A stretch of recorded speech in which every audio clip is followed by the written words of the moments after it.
Sebelum mengikuti ulasan ini, admin menyarankan agar Anda melihat dulu video nomor M222, M223 dan JC03 di channel ini, agar bisa memiliki basis yang sama, agar bisa memahami dengan lebih komprehensif. Di video ini kita ingin menunjukkan kehebatan dan keakuratan penglihatan batin atau kawaskitan dari Mbah Nun. Akhirnya kita tahu yang dibilang bahwa Mbah Nun kesambet itu. Maksudnya, Mbah Nun mampu melihat hal-hal luar biasa, yang bakal terjadi di masa depan, yang mempengaruhi perjalanan bangsa Indonesia. Namun banyak tokoh-tokoh bangsa menilai bahwa Mbah Nun telah menyampaikan opini yang kelewatan tentang Jokowi, bahkan menuduh Mbah Nun telah melakukan tudingan yang tidak pantas dilakukan oleh orang sekelas Mbah Nun. Namun ulasan kali ini, kami mencoba untuk menelusuri fakta-fakta menarik yang dikabarkan Al-Quran, yang membuktikan bahwa penglihatan batin Mbah Nun itu, ternyata sangat akurat kebenarannya. Pilpres, 2 tahun lagi, katanya milih siapa kon? Aku gak melok ya aku. Emoh aku. Aku dipilih Novia Kolopaking wis ngelundas gua tadi. Kok pilih meneng dipilih no? Engko sing nyoblos awakmu, engko sing nentokno suarane oleh piro sapa awakmu ta duduk. Sing nentokno menang kalah sapa? Aku melok entuk lega. Dadi kon gak melok apa-apa, dadi kon milih sapa wae tetep gurung mesti menang. Apa meneh kon gak milih dhewe. Ngono ya. Jadi mesti saya tidak menghalangi Pilpres, tapi ojo terus-terusan goblok ngono ya. Wong mek mbelain dhuwit 50.000 lho rek, gitu. Koyok gak iso nyambut gawe ya. Sing mandiri ya rek ya. Bersikap ya. Nek ancane kudu nyobloso bismillahirrahmanirrahim wa makaru wa makarallahu wallahu khairul makirin terus ngono ya. Muga-muga kualat nek mengkhianati awakmu ngono ya. Ngono ya. Al-Fatihah syukur selama ngenteni di TPS awakmu Al-Fatihah sing akeh. Terus begitu kate nyoblos bismillah wa makaru wa makarallahu wallahu khairul makirin jelas lat kualat ngono ya. Ngono ya. Nek sampai macam-macam ngono ya. Nah, teman sekalian, saya tidak akan memberontak ke Indonesia. Saya tidak akan gak tak apa-apa no. Aku ngeritik ya gak. Aku mek taren nang awakmu to. Aku gak ngeritik, aku gak tidak punya niat dandani ya gak. Wong didandani ya gak gelem, dikandani ya muring-muring ya. Dikritik ya ngamuk. Ngomongi jasa palsu malah ditangkep. Dan seterusnya. Jadi kan aku gak melok apa-apa. Cuman aku duwe pendapat dhewe mengenai Nusantara, mengenai Indonesia. Mulane aku sumpah dhewe, proklamasi dhewe tanpa mengganggu Indonesia ya. Aku gak ganggu rek, cok kuatir. Aku gak ndolek bojo. Di kampungmu aku duwe bojo, aku gak ndolek mangan, kau gak njaluk awak. Pokoke aku ngadeg dhewe aku karo Gusti Allah karo Kanjeng Nabi. Nek iso karo awakmu kabeh hidup dengan akhlakul karimah. Iki iman tawakal yang jelas kepada Allah ngono ya. Muga-muga Allah sing milihno engko tahun 2024. Utawa mbuh engko milih Allah milih presidenmu iku liwat pemilu tagak gak roh ya. Nek Allah sing milih kira-kira kudu liwat pemilu tagak. Lak sakarep-karepe Allah ya. Liwat udan deres ya iso, liwat tsunami ya iso, liwat banjir ya iso. Akan ada bencana-bencana yang mungkin akan proses ke situ ya iso lak ngono. Ngono ya. Jadi tema kita kali ini adalah apakah benar yang dikatakan Mbah Nun bahwa Jokowi itu adalah Fir'aun? Untuk membongkar fakta-fakta ke arah sana, mari kita kaji ayat-ayat Al-Quran tentang kejadian-kejadian pada zaman Fir'aun, yang dihubungkan dengan zaman Jokowi saat ini. Wa laqad ahasna ala Fir'auna bisinina wa naksim minas samaroti la'alahum yazakkarun. Dan sesungguhnya kami telah menghukum Fir'aun dan kaumnya dengan mendatangkan musim kemarau yang panjang dan kekurangan samarot, biji atau benih, supaya mereka mengambil pelajaran. Al-Quran Surat Al-A'raf nomor 7, ayat 130. Ayat di atas menjelaskan bahwa di zaman Fir'aun terjadi musim kemarau yang panjang, sehingga menyebabkan kekurangan biji-bijian atau benih. Nah, jika kita lihat zaman sekarang ternyata memang telah terjadi fenomena musim yang disebut dengan El Nino yang berkepanjangan, sehingga terjadi anomali perubahan musim yang seharusnya hujan tetapi ternyata masih terjadi kemarau sehingga terjadi suhu panas dan kekeringan di mana-mana. Kekeringan ternyata telah terjadi sejak tahun 2017 dan di tahun 2023 menjadi lebih kering lagi. Badan Meteorologi, Klimatologi, dan Geofisika, BMKG, memperkirakan 30% wilayah yang masuk zona musim ke depan akan mengalami kemarau yang lebih kering dari biasanya. Kekeringan itu telah memicu berbagai krisis, salah satunya pangan. Banyak negara kini kesulitan memperoleh makanan yang berasal dari produksi dalam negeri ataupun impor. Beberapa komoditas mengalami kelangkaan diantaranya gandum dan beras. Akhirnya ada krisis pangan, beberapa negara kekurangan pangan, baik itu gandum atau beras. Persoalan makanan menjadi semakin rumit, sebab sejumlah negara menyetop ekspornya untuk mengamankan cadangan makanannya sendiri. 19 negara sudah mengambil keputusan ini, sehingga membuat harga beras termasuk di Indonesia meningkat. Inilah kondisi kekeringan yang menyebabkan kelangkaan samarot atau biji-bijian, yang dalam hal ini adalah beras, yang menyebabkan harga beras menembus level tertinggi sepanjang sejarah Indonesia. Dan karena kelangkaan beras, saat ini telah terjadi antrian masyarakat di mana-mana untuk mendapatkan beras yang terjangkau. Faiza ja'at humul hasanatu qolu lana hazi, wa intusib hamsayi'atu yattayaru bimusa wa mamma'ah, ala inama ta'iruhum indalohi wa lakina aksarohum la yaklamun. Kemudian apabila datang kepada mereka kemakmuran, mereka berkata, itu adalah karena usaha kami. Dan jika mereka ditimpa kesusahan, mereka lemparkan sebab kesialan itu kepada Musa dan orang-orang yang besertanya. Ketahuilah, sesungguhnya kesialan mereka itu adalah ketetapan dari Allah, akan tetapi kebanyakan mereka tidak mengetahui. Al-Quran Surat Al-A'raf nomor 7, ayat 131. Ayat tersebut menjelaskan bahwa di zaman Fir'aun berlaku apa yang disebut dengan zaman pencitraan. Jadi Fir'aun menjaga citra bahwa dirinya yang paling baik dan berjasa. Jika ada yang mengabarkan keburukan atas kebijaksanaannya, maka dia akan melemparkan pada orang yang tidak bersalah. Jadi Fir'aun paling jago dalam mengeles. Coba kita lihat apa yang terjadi saat ini, di mana karakter Jokowi kurang lebih sama dengan Fir'aun dalam rangka untuk image atau citra dirinya dan keluarganya. Itulah sebabnya, mereka membina para buzzer, untuk menyerang mereka-mereka yang mencoba untuk menjatuhkan citra Jokowi dan melemparkan keburukan-keburukan itu kepada pihak lain. Jadi kelemahan Jokowi adalah tentang berita keburukannya, yang akan memancing kemarahan Jokowi. Itulah sebabnya Jokowi bermain dalam dua wajah. Ada semacam politik wajah ganda kekuasaan, dia munafik kekuasaan, kekuasaan berwajah munafik. Satu sisi menyatakan sesuatu yang positif. Tapi praktek yang terjadi bertolak belakang. Bisa dikritik, tapi buzzer beroperasi untuk melakukan teror, yang melemparkan kritik. Wa qalu mahmatatina bihi min ayatil litas harona bihafa manahnu laka bimukminin. Mereka berkata, bagaimanapun kamu mendatangkan keterangan kepada kami untuk menyihir kami dengan keterangan itu, maka kami sekali-kali tidak akan beriman kepadamu. Al-Quran Surat Al-A'raf nomor 7, ayat 132. Ayat tersebut menjelaskan bahwa di zaman Fir'aun adalah zaman manusia tidak percaya pada kebenaran, karena tidak menggunakan mata hati atau nurani untuk merasakan dan melihat derita dan suara rakyat serta tidak menggunakan akal pikirannya untuk berpikir, untuk menyelesaikan semua kasus-kasus penindasan pada rakyatnya, tetapi menyelesaikannya dengan tindakan kekerasan, yang dilakukan oleh aparat negara. Contohnya, ketika Nabi Musa melerai perkelahian dan tak sengaja memukul salah satu pelaku dan pelaku tersebut terbunuh, maka Nabi Musa dikejar-kejar pasukan Fir'aun untuk dibunuh, sehingga Nabi Musa harus lari ke negeri Madian. Jadi zaman Fir'aun mengabaikan kebenaran atas peristiwa penindasan dan kezaliman, karena merasa dirinya yang paling benar. Jika kita lihat kondisi saat ini bahwa kabar berita kebenaran tentang penindasan rakyat diabaikan dan diselesaikan dengan kekerasan. Yayasan Lembaga Bantuan Hukum Indonesia, YLBHI, menemukan bahwa proyek-proyek strategis nasional, PSN, dan pengelolaan sumber daya alam, SDA, di era pemerintahan Jokowi menghasilkan efek ketidakadilan dan penindasan terhadap rakyat. Selain itu, pembangunan PSN dan industri SDA, dinilai justru menimbulkan kerusakan alam dan konflik. Dalam memenuhi ambisi proyek-proyek tersebut, negara melakukan serangkaian tindakan represif dan penggunaan kekuatan yang berlebihan, excessive use of force, kepada warga yang mempertahankan tanah, air dan ruang hidupnya, melalui aparat negara yakni TNI dan Polri.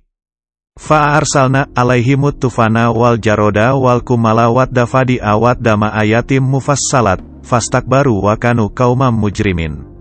Maka kami kirimkan kepada mereka taufan, belalang, kutu, katak dan darah sebagai bukti yang jelas, tetapi mereka tetap menyombongkan diri dan mereka adalah kaum yang berdosa. Al-Quran Surat Al-A'raf nomor 7, ayat 133. Ayat tersebut menjelaskan bahwa zaman Fir'aun adalah zaman wabah penyakit atau pandemi, namun mereka tetap sombong dan melakukan dosa. Jika kita lihat di zaman sekarang, di mana pada tahun 2019 dimulai pada bulan Desember, telah terjadi pandemi COVID-19 dan beberapa virus variannya. Apakah Jokowi sombong? Menurut Jokowi, Indonesia termasuk negara yang berhasil mengendalikan pandemi COVID-19, termasuk 5 besar negara dengan vaksinasi terbanyak di dunia, dengan 432 juta dosis vaksin telah disuntikan. Inflasi juga berhasil dikendalikan di kisaran 4,9%. Angka ini jauh di bawah rata-rata inflasi negara-negara ASEAN, yang berada di sekitar 7% dan jauh di bawah inflasi negara-negara maju yang berada di sekitar 9%. Semua orang di Indonesia pasti tahu kasus MK, yang melibatkan Paman Usman. Itu adalah tanda dari sebuah dosa dan ketika pemilu anaknya Gibran terpilih dan menang secara quick count, maka Jokowi terkekeh-kekeh. Itulah tanda kesombongan Jokowi. Hasil penghitungan quick count itu adalah penghitungan yang ilmiah. Tapi apapun kita harus menunggu hasil resmi dari KPU. Jadi sabar. Tapi Pak sudah bertemu dengan Mas Gibran dan mahasiswa. Dalam bahasa Jawa, Fir'aun itu sedang diujo oleh Allah. Hal tersebut sama dengan Jokowi yang juga sedang diujo oleh Allah. Diujo dalam bahasa Indonesia artinya sengaja dituruti kemauannya. Jadi apa yang dimaui oleh Fir'aun dituruti oleh Allah, sehingga menjadi lalai atau dinina bobokan. Hal ini sama dengan Jokowi yang juga menjadi lalai oleh urusan dunia, dengan mencoba membangun dinasti untuk keluarganya. Walama waqa'a alaihimur rijsu qalu ya musat ulana robaka bima ahida indak, la ingkasyafta anar riza lanu minana laka wa lanursilana ma'ako Bani Israel. Dan ketika mereka ditimpa azab, yang telah diterangkan itu, mereka pun berkata, Hai Musa, mohonkanlah untuk kami kepada Tuhanmu dengan perantaraan, kenabian yang diketahui Allah ada pada sisimu. Sesungguhnya jika kamu dapat menghilangkan azab itu dan pada kami, pasti kami akan beriman kepadamu dan akan kami biarkan Bani Israel pergi bersamamu. Al-Quran Surat Al-A'raf nomor 7, ayat 134. Ayat tersebut menjelaskan bahwa di zaman Fir'aun adalah zaman datangnya bencana atau azab. Coba kita lihat di zaman Jokowi, tentang segala bencana yang terjadi. Jokowi mengungkapkan bahwa dampak perubahan iklim telah menyebabkan frekuensi bencana alam di dunia naik drastis. Hal ini sekaligus menempatkan Indonesia sebagai negara paling rawan bencana ketiga di dunia. Frekuensi bencana Indonesia naik menjadi 81% dari tahun 2010. Ada 3.544 bencana alam pada 2022, naik dari sebelumnya 1.945 bencana alam. Dari bencana alam tersebut, gempa bumi saat ini menjadi yang paling sering terjadi. Falama kasyafna anhumur riza ila ajalin hambaliguhu iza ham yang kusun. Maka setelah kami hilangkan azab itu dari mereka hingga batas waktu yang mereka sampai kepadanya, tiba-tiba mereka mengingkarinya. Al-Quran Surat Al-A'raf nomor 7, ayat 135. Ayat tersebut menjelaskan bahwa di zaman Fir'aun ketika azab atau bencana itu dihilangkan, maka mereka tetap menjadi ingkar. Coba kita lihat di zaman Jokowi, ketika segala bencana dihilangkan, apa yang terjadi? Para penguasa malah bertambah kaya akibat bencana dan bantuan sosial, bansos, menjadi ladang untuk menggemukkan rekening penguasa. Fantakomna min hamfa agroknaum fil yami bi anaum kazabu bi ayatina wa kanu anha gafilin. Kemudian kami menghukum mereka, maka kami tenggelamkan mereka di laut disebabkan mereka mendustakan ayat-ayat kami dan mereka adalah orang-orang yang melalaikan ayat-ayat kami itu. Al-Quran Surat Al-A'raf nomor 7, ayat 136. Ayat tersebut menjelaskan zaman Fir'aun adalah zaman penghukuman, setelah terjadi rentetan peristiwa di ayat-ayat sebelumnya dari 130 sampai 135 dari Al-Quran Surat Al-A'raf nomor 7. Jika semuanya sudah berlaku dan sudah terjadi, maka selanjutnya di ayat 136 adalah zaman penghukuman. Artinya hal tersebut menjadi akhir dari zaman kekuasaan Fir'aun atau jika kita hubungkan dengan kondisi saat ini, maka akhir kekuasaan Jokowi juga akan berakhir di tahun 2024 yang belum terjadi atau berlaku saat ini. Jadi jika kita melihat Al-Quran Surat Al-A'raf ayat 136 ini, maka di tahun 2024 adalah zaman penghukuman. Seperti apakah penghukuman itu bakal terjadi? Pada zaman Nabi Musa, penghukuman itu terjadi ditandai dengan munculnya ular naga yang mendampingi Nabi Musa, melalui tongkat yang beliau bawa. Pada zaman sekarang, tanda yang sama juga telah muncul, yaitu dengan masuknya tahun naga dengan elemen kayu atau wood dragon. Pastinya akan ada dua skenario yang mungkin bakal terjadi di tahun 2024 ini, yaitu bakal terjadi ledakan dan atau tenggelam, yaitu ledakan kekacauan yang bakal menyebabkan chaos di tengah-tengah bangsa Indonesia atau bakal terjadi tenggelamnya kondisi ekonomi Indonesia, yang akan menyebabkan krisis ekonomi yang sangat parah. Sesuatu yang terlalu dipaksakan, ya, itu ujungnya meledak, atau tenggelam, ya. Itu ya meledak seperti Indonesia di tahun 1998, ya kan? Atau tenggelam seperti Thailand saat ini mulai tenggelam, ekonominya, masyarakatnya, ya kan? Malaysia juga udah dalam keadaan yang sulit, apalagi Argentina, ya. Jadi penguasa-penguasa di negara-negara itu, ya, mungkin merasa berhasil mempertahankan kekuasaan, ya, tapi dengan konsekuensi yang sangat buruk bagi negaranya, kan? Bagaimana mereka akan dicatat oleh sejarah. Jadi hemat saya, ya, di tingkat pimpinan nasional itu harusnya udah nggak pikir jabatan, kekuasaan, tapi pikir sejarah. Dan ya kalau beriman ya pikir akhirat, ya kan? Tapi minimum berpikir bagaimana saya akan dicatat oleh sejarah. Berarti paradigma kebangsaan ya sebenarnya yang harusnya dibangun, ya. Nah, kalau itu jalan, yang akan kita dapat adalah demokrasi yang berjalan dengan baik, sistem ekonomi yang berjalan dengan baik, teknokrat-teknokrat yang membuat kebijakan, ya, dan mengatur program sehingga memupuk sebuah kelas menengah. Ya, makin banyak orang naik ke kelas menengah, ya, dan semakin banyak orang naik ke kelas menengah, kalangan terdidik, kalangan yang punya kecanggihan, punya kemampuan berpikir kritis, ya, juga punya penghasilan yang mencukupi untuk sebuah hidup yang bermartabat. Ya. Itu kembali menguatkan demokrasi juga. Jadi lingkaran positif, kan? Ekonomi makin sehat, kelas menengah makin tebal, kelas menengah adalah tulang punggung demokrasi yang selalu bersuara dan selalu menagih janji pemerintah, ya kan, dengan artikulasi yang akurat atau artikulasi yang efektif, ya. Atau kebalikannya lingkaran setan, ya kan? Ekonomi makin amburadul, penguasa terpaksa menggunakan cara-cara makin represif, ya, untuk mengendalikan situasi. Ekonomi makin tenggelam. Itu yang terjadi sekarang, ya? Pertempuran antara dua elemen ini sedang terjadi. Ya, jadi kita ini lagi memilih apakah mau ke arah reformasi, teknokrasi, ya, demokrasi, atau ke arah oligarki, status quo, represi, ya. Dan sekali lagi, kita hanya tinggal lihat sejarah dan contoh-contoh dari negara-negara lain. Pilihan ini sangat kritis, ya, saat ini. Jadi bulan-bulan ini menentukan nasib bangsa. Apakah kita keluar dari jebakan ini, ya kan, dan mulai pelan-pelan membenahi perekonomian, kelembagaan, kultur kita, ya, atau apakah yang menang adalah penjilat-penjilat, ya kan, dan oligarki dan represi, ya, yang punya konsekuensi negatif bagi ekonomi, bagi kesejahteraan masyarakat tentunya, dan akhirnya pada hal-hal seperti kecerdasan publik dan kesehatan publik pun. Karena adanya skenario di atas, maka bola salju krisis akan menggelinding, yang menyebabkan kondisi ekonomi yang sulit dan menghimpit, sehingga terjadi juga krisis kepercayaan terhadap pemerintah. Apakah akan terjadi pemakzulan terhadap Jokowi, yang akhirnya juga akan diikuti dengan pendiskualifikasian Gibran dari percaturan kepemimpinan nasional? Mudah-mudahan, jikalau skenario di atas terjadi, maka Mbah Nun akan turun dari topong ramenya, karena disuruh untuk membenahi situasi chaos yang terjadi, dengan cara alam Mbah Nun sendiri, yaitu melalui pendekatan rububiyah, yaitu melalui pengayoman dan kasih sayang, dan bukan dengan cara mulkiyah, yaitu kekuasaan, atau uluhiyah, yaitu melalui kekuatan people power. Wallahu alam bissawab. Setelah zaman penghukuman tersebut, maka Indonesia akan masuk ke zaman Indonesia emas, sebagaimana disebutkan pada ayat berikutnya.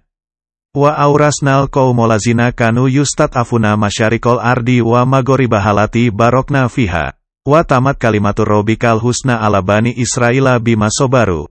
Wa damarna makana yasna'u fir'aunu. Wa qaumuhu wa makanu yakrisyun. Dan kami pusakakan kepada kaum yang telah ditindas itu, negeri-negeri bahagian timur bumi dan bahagian baratnya yang telah kami beri berkah padanya.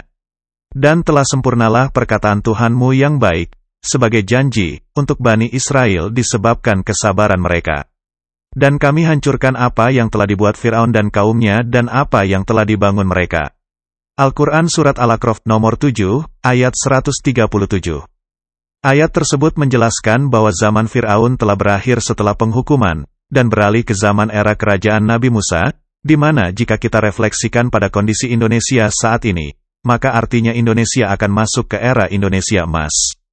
Di mana bumi dipusakakan kepada kaum yang tertindas atau terzalimi atau dalam kosmologi Jawa disebut dengan Sabdo Palon Nagi Janji.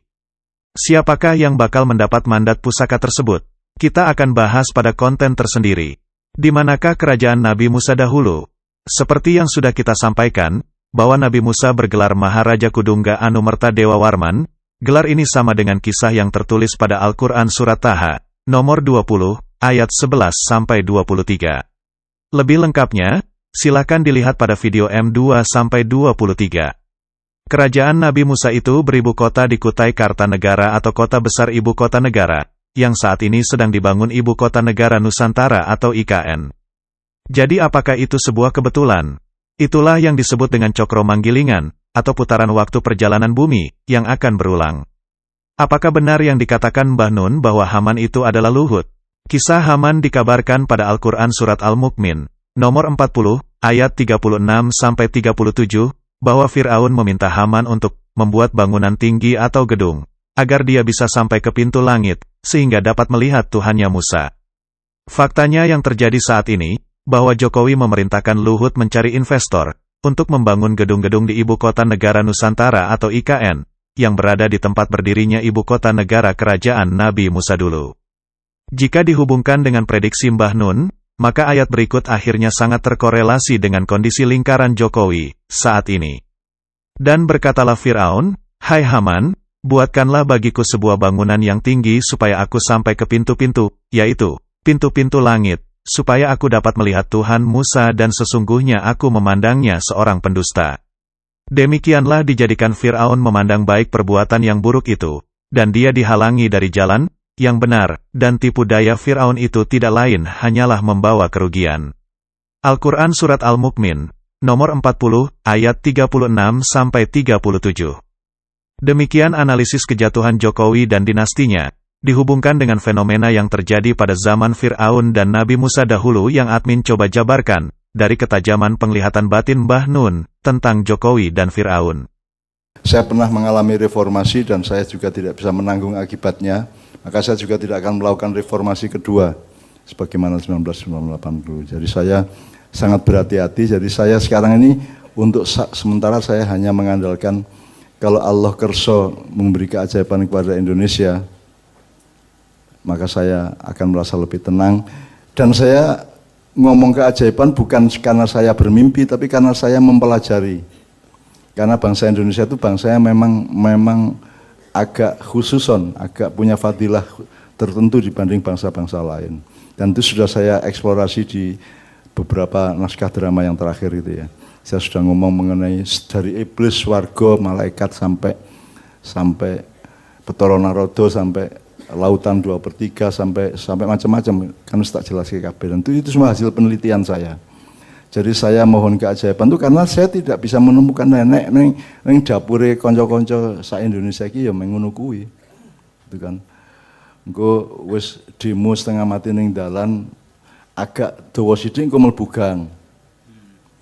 Terus jarah apa piye ngono kuwi. Jadi kita itu tidak punya tingkat istiqomah yang memadai untuk keharusan perjuangan kita. Maka kalau di sini ngomong para ulama tadi ngomong jihad fisabilillah iki kudu dirumuske syariate piye? Hakikate ya piye? Thariqate piye? Kan harus dirumuskan untuk keadaan yang tepat untuk Indonesia sekarang itu. Sing apik jane ya husnul khotimah.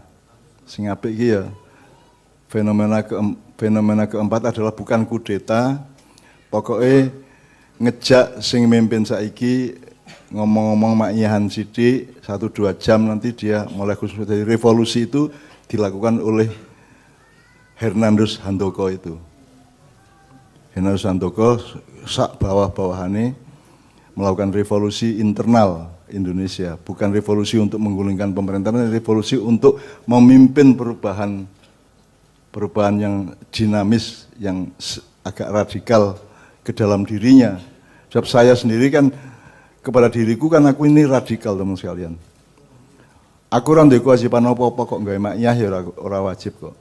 Tapi saya radikal dengan fadilah saya sebagai pedagang dan pengusaha, saya malah ra cetha ya, seniman ya ora, ning jarene aku penyair, jarene aku budayawan, ning jarene ya ora. Saiki aku gawe makyahan ini jarene kiai, jarene ulama ya dudu jebule gitu. Jadi karena saya sendiri radikal kepada diri saya sendiri. Aku mau kok culuk ustad, aku mau kok culuk kiai. Dan alhamdulillah Allah mengabulkan secara ajaib kabeh wong ngeluk aku mbah. Itu bagi saya juga pencapaian yang di atas semua dokter dan profesor. Gitu kan. Mbah iki penak banget aku. Penak dan halal kok. Di apa-apa gitu. Aku mbah kok. Dan sekarang yang manggil saya mbah itu tidak hanya jamaah maknya, tapi sapa wae sing ketemu saiki.